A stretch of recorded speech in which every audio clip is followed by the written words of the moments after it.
Police constable 60,244 पदवी नियुक्ति जारी है विज्ञप्ति। देखु details. Uttar Pradesh police 60,244 constable पदवी नियुक्ति विज्ञप्ति जारी कर आवेदन प्रक्रिया 27 डिसेम्बर 2023 रु ऑनलाइन माध्यम आरंभ हो। नियुक्ति 25 लाख पर्यंत आवेदन आसीपे बोली आशा करा जाउछि।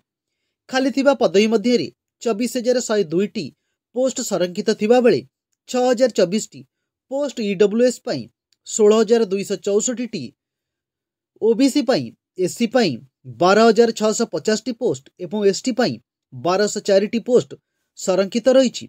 नियुक्ति सहित जड़ित गुरुत्व विवरणी एवं शुणु।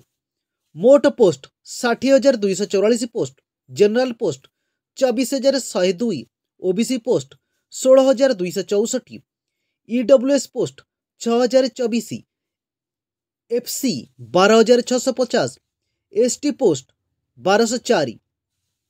गुरुत्वपूर्ण तारीख 23 डिसेम्बर 2023 आवेदन आरंभ 27 डिसेम्बर 2023।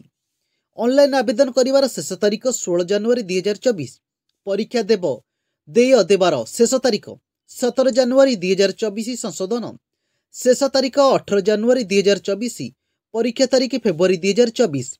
बयस सीमा सर्वनिम्न बयस 18 वर्ष, सर्वाधिक बयस पुरुष 22 वर्ष, सर्वाधिक बयस महिला 25 वर्ष। यूपीपी कनेस्टेबल नियुक्ति 2023 नियम अनुसार अतिरिक्त बयस आराम प्रदान करा।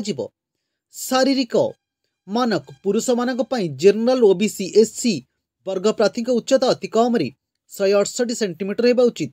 छाती विस्तार बिना अति कम 79 सेंटीमीटर एवं विस्तार पर अति कम 84 सेंटीमीटर होगा उचित। एसटी वर्ग प्रार्थी उच्चता 160 सेंटीमीटर होगा उचित।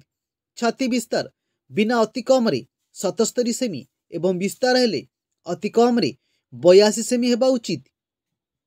महिला मानकर जनरल ओबीसी एससी वर्ग प्रार्थी उच्चता अति कम 152 सेंटीमीटर होगा उचित।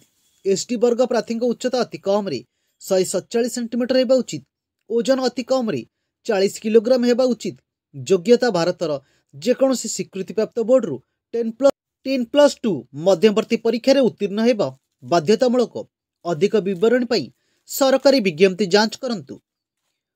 आवेदन fees general OBC 400, SC ST 400। परीक्षा fee online fees mode debit card, credit card, net banking किंबा ऑफलाइन ई चैनल मोड माध्यम प्रदान करा जाई परिबो।